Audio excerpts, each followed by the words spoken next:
Está aparecendo alguma coisa? Sim, estamos vendo. Uhum. Bom, primeiramente, muito obrigado pela oportunidade de me apresentar. É, é, esta apresentação foi uma apresentação de seminário para o grupo de pesquisa da relação do pensamento japonês com a natureza e os eventos extremos, desastres naturais da professora Lilian. E é um simples resumo, na verdade, do artigo que está aqui embaixo. Porque nosso grupo de pesquisa pôde começar e a gente está ainda na fase de coleta bibliográfica. Mas, enfim. Então, esse artigo ele faz um panorama de, das visões dos japoneses em relação aos eventos extremos, né, que a gente comumente chama de desastres naturais. Ele começa falando do povo japonês, das características e da sua origem, que é o povo vindo do continente para a ilha, com o objetivo de cultivar o arroz. Eles estavam vindo ao leste, mais ao leste, buscando um local adequado para o plantio do arroz. Então era um povo de agricultores. E ele menciona também o Atsuji, que afirma que os japoneses, os povos têm suas características mudadas pelos fatores históricos e climáticos. E que as condições climáticas fizeram os japoneses serem receptivos às coisas e serem submissos. Então, ter essa ideia de aceitar e se entregar. Aí, ele menciona também os desastres listados em Hojoki, mencionados em Hojoki, que foi escrito por Kamurocho no período Kamakura. E a ideia principal é de que a vida humana é uma ocorrência frágil e efêmera diante dos fenômenos naturais sentida por toda essa por todos esses desastres que são mencionados na obra. Né? É uma obra da literatura reclusa e tem todos esses eventos. Então tem o incêndio, desculpe, não é 900, é 1177, o tornado, a mudança de capital também ele inclui nos desastres. Então ele vê que Kyoto começa a ruir depois que a capital é mudada e o imperador volta no inverno do mesmo ano. Tem a fome, né, no ano seguinte, mais de 42 mil mortos. E o grande terremoto magnitude 7,4 é uma magnitude bastante forte ainda nos dias de hoje, né? Então a gente não consegue nem imaginar quais os danos causados, assim. E sismos secundários por mais de 3 meses. E isso é bastante longo. E o tsunami e liquefação que ocorreram também naquele terremoto em Fukushima. Então foi um evento bastante forte. Naquela época deve ter causado grandes estragos. E um outro aspecto da obra que ele menciona é a aceitação, porque não havia medidas contra desastres naquela época, não havia medidas estabelecidas para isso. E a moradia era considerada algo temporário, né? Como dá para ver aqui, era uma coisa bem simples, né? Há várias ilustrações, se a gente joga Rodio aqui na internet, tem a ilustração de como a gente imagina que era. E não era uma casa de cimento, não era uma coisa resistente. Então não se construía para resistir a desastres. E também na mesma época, a obra da mesma época do Tsurezure Gosha, ali só consta dicas de como levar a vida, mas não de como se prevenir para os desastres. E os japoneses medievais, então, eles só podiam contar com os poderes divinos, só podiam rezar. Então, a visão de vida dos japoneses era relacionada à natureza.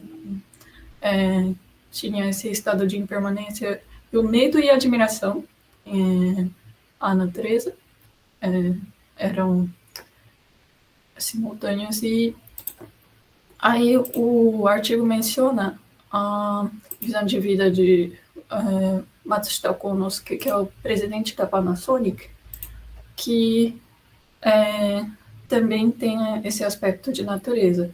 Ele fala que ele trabalha de acordo com as ordens da natureza, e o autor do artigo diz que a natureza está no subconsciente dos japoneses, está no dia a dia do pensamento, no pensamento cotidiano deles, né?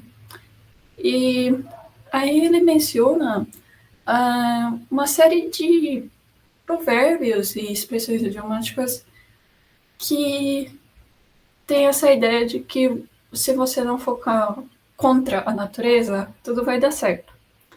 E afirma que esse pensamento de não ir contra a natureza, tudo vai dar certo, é específico do povo japonês. Porém, tem algumas expressões no português que são assim, né? Eu coloquei alguns aqui, e alguns são bastante correspondentes, muito próximos, ou talvez um correspondente quase exato, né, dos japoneses aqui. Por exemplo, ashita no caso é amanhã é um novo dia. E, bom, aí os outros aqui, goni ireba, goni shita, quando em Roma, faça como os romanos. Isso não é único do português, né? Tem outros idiomas indo-europeus também que tem essa expressão. Enfim, não vamos entrar em detalhes porque temos pouco tempo, mas esse aspecto não parece ser tão único do japonês. E então ele menciona também esta máxima, o Jishin Kaminari Kaji Oyaji, que seria terremoto, trovões, incêndio e o pai, que são as coisas que os japoneses têm medo. Então, você deve se submeter a essas coisas e aguentar em silêncio. Essa é uma expressão mencionada nesse livro, Os Japoneses e os Judeus, de Bentasan, que comparam o povo japonês com os judeus. Então, seria uma comparação do Oriente com o Ocidente. E aí o autor menciona, então, um documento do Ministério da Educação, Cultura, Esporte, Ciência e Tecnologia. É um relatório de 2004 que observa a dificuldade de implantar medidas de prevenção de desastres por causa da mentalidade japonesa, de que a segurança vai vir a eles sem se esforçar, porque é uma coisa que é uma coisa garantida, e o desastre é uma obra do destino. Se isso acontecer a você, porque era para acontecer, você teve pouca sorte. E por conta disso, eles acreditam que seja difícil de implantar medidas contra o desastre. Então, ele faz uma comparação com a Europa, né? Um contraste com a Europa. Ele menciona o livro de Bernstein, O Desafio aos Deuses, no qual ele menciona que as pessoas tinham uma relação próxima com a natureza até o Renascimento, e depois disso, quando não havia mais o instrumento da confissão para se livrar, né, da sua responsabilidade perante seus atos, cada um era responsável pelos seus próprios atos, né? Então, você tinha que tomar as rédeas da sua própria vida.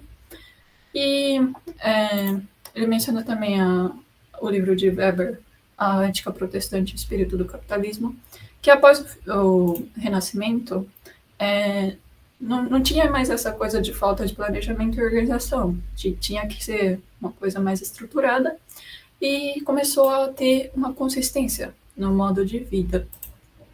E isso é comparado com o Japão do século XVII e XVIII, que ainda não era comum se organizar e se planejar contra desastres. Tipos diversos de desastres, né, ainda aconteciam, mas era impossível controlar com a força humana. Eles eram muito maiores, muito mais poderosos, e isso dá para ser sentido com o registro de mais de 50 tipos de Namazue. Namazue são essas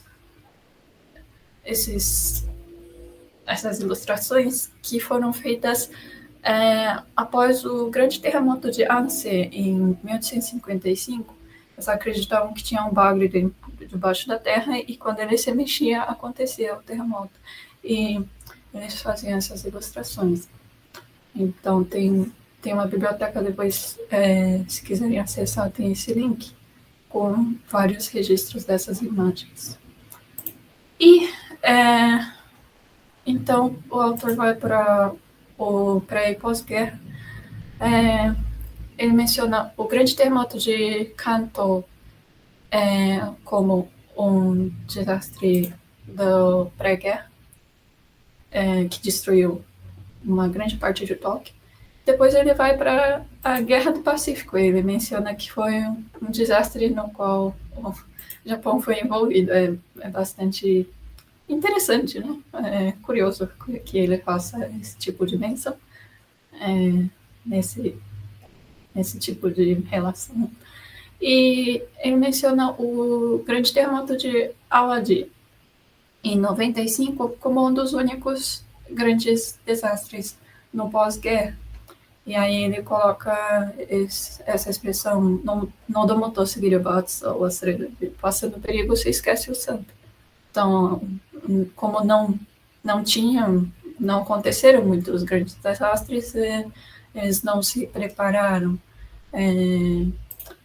E também tem a característica de não querer pensar no pior, que é uma frase, o autor não menciona, mas é uma frase que aparece num escrito de Watsuji, Chi Inshoki.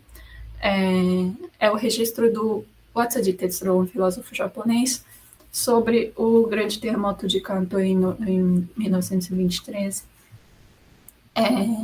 E ele também escreve essa mesma frase, que os japoneses, por não quererem pensar no pior, eles não se preparam para o pior, e aí acontecem coisas ruins. E aí o autor também menciona essa ideia de não nadar contra a maré, que tudo vai dar certo, vai nas mesmas linhas do não vá contra a natureza e tudo vai dar certo. E aí ele vai, ele dá um pulo e menciona escândalos de grandes empresas, as Mitsubishi e a Kijirishiki. Os executivos não queriam pensar no pior, não queriam saber do pior, e aí os funcionários não reportavam, né, as situações que aconteciam, não reportavam possibilidades de eventos ruins que poderiam acontecer, e aí aconteciam o pior. E aí ele mostra a adesão, né, de seguro residencial contra terremotos no Japão. E aqui estão os dados de cada ano. Eu não encontrei dados muito detalhados de dados internacionais, mas a taxa de adesão em 2020 era de 33,9%, quase 34%, enquanto que no mesmo ano na Califórnia é de 13%. Se bem que não é em toda a Califórnia que acontece tantos desastres como no Japão, e o fator de risco do Japão é muito maior, né, do que em outros locais, como podemos ver aqui. Mas, mesmo assim, parece que pode ser que não seja tão baixo como o autor do artigo afirma nesse texto. E, bom, então ele menciona algumas medidas tomadas por empresas para se preparar para desastres, como a descentralização de instalações, planejamento de mudança da sede e outras medidas por grandes empresas. Algumas medidas financeiras, né? Por exemplo, o estabelecimento prévio de facilidade de crédito, securitização do risco de terremoto. Então, ele, por último, ele fala Conselho de Remanejamento do Parlamento e outras instituições para se preparar para os terremotos e outros desastres. Então, os candidatos para o destino de remanejamento eram estes locais.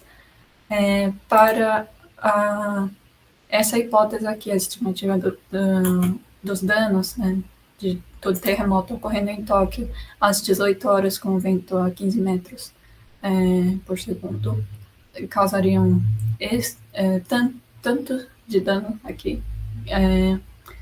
E supondo essas condições, eles estavam planejando essas mudanças. Mas o irônico é que um dos candidatos era Fukushima, deve ter mudado depois do desastre. Mas, enfim. Então, o autor chega à conclusão de que os terremotos do século XX, como eles atingiram capitais de províncias como as de Tottori e Kobe, essas medidas de mudanças, né, e de como se preparar a desastres precisam ser tomadas, precisam continuar sendo planejadas. Os órgãos governamentais e as empresas precisam de medidas de gerenciamento de risco, e isso é também uma parte da responsabilidade na economia mundial que o Japão tem. Enfim, essa foi a minha apresentação. Muito obrigada.